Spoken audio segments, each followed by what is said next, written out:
देवासी समाज के मार्गदर्शक श्री जेताराम जी महाराज। राजस्थान की तपोभूमि में कई संत महात्मा हुए हैं। कई अवतार लोक देवताओं की पुण्य भूमि है। इसी तपोभूमि पर गांव काठाड़ी जिला बाड़मेर राजस्थान में देवासी समाज में एक महान संत अवतरित हुए, जेतराम जी महाराज, जिन्हें देवासी समाज का मार्गदर्शक कहा जाता है। विक्रम संवत 1812 वैशाख सुदी 14 रविवार के दिन श्रीमती ओखीदेवी की कोख से एक पुत्र रत्न का जन्म हुआ। पुत्र के जन्म होने पर पिताजी उमाजी गेलोतर को अपार हर्ष हुआ। गांववासियों के घर घर में खुशियां छाई, मंगल गीत और ढोल नगारे बजने लगे, घर घर गुड़ बंटने लगा। जेतराम जी बचपन से ही भक्ति में लीन रहते थे। संसार की वस्तुओं का मोह नहीं था। बालपन से ही घर के कार्य में हाथ बटाने लगे।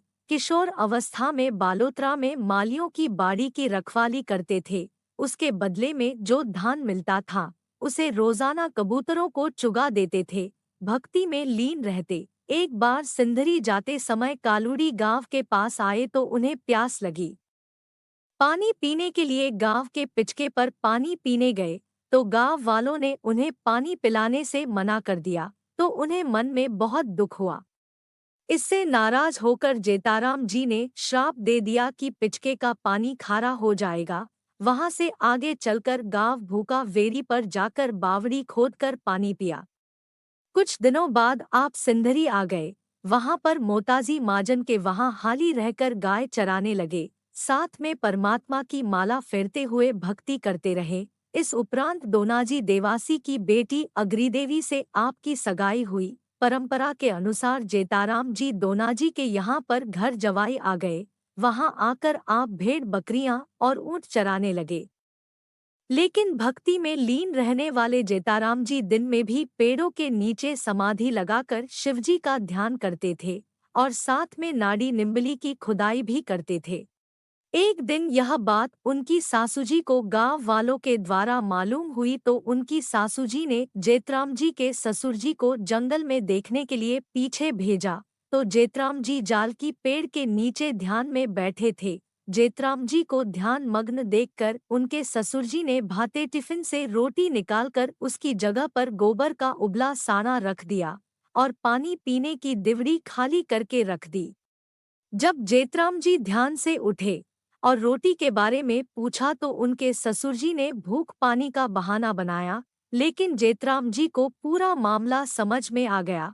तब भक्तराज ने तपोस से चमत्कार किया। जब भाता में रखे उबला हुआ साना की जगह पर चूरमा और दिवड़ी में ठंडा पानी भर गया। यह देखकर ससुरजी को असंभा हुआ। बाद में दोनों ने साथ साथ भोजन किया।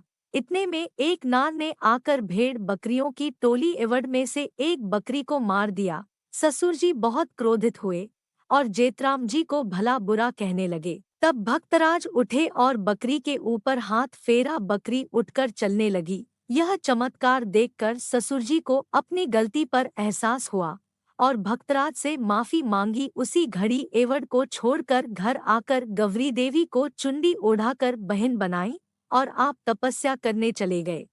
सिंधरी के रावलों से अपने कुटिया आश्रम के लिए आपने जमीन मांगी, लेकिन रावल गोदर सिंह जी ने मना कर दिया। तो रावल साहब को भी आपने चमत्कार दिया था। वहां से आगे चले। आगे जेतराम जी महाराज की धर्म बहन कवरीबाई कांचेली चारनी गांव दातेरी जो तपस्वी थी, उसने अपनी कुटिया आश्रम तपस्या करने के लिए दिया। उसी जगह आपने कठोर तपस्या कर कई जीवों का कल्याण किया। उसके बाद रावल साहब ने आकर आपकी तपस्या से प्रभावित होकर आपको अपने वहां आश्रम के लिए जमीन दी, जहां जेतराम जी महाराज ने अपना आश्रम बनाया। यहाँ पर आपने कई वर्षों तक तपस्या की, जिसे आजकल जेतराम जी की प्याऊ के नाम से जाना जाता है। यहीं पर जेतराम जी ने जाल की डाली से दानतुन कर वहीं पर रोप दिया, जो आज एक बड़े पेड़ के रूप में भी मौजूद है। अंत तक भक्ति व तपस्या करते हुए जेतराम जी महाराज देवलोक सिधार गए। आज भी जो सच्चे मन से ध्यावे उसकी मनोकामना पूर्ण होती है।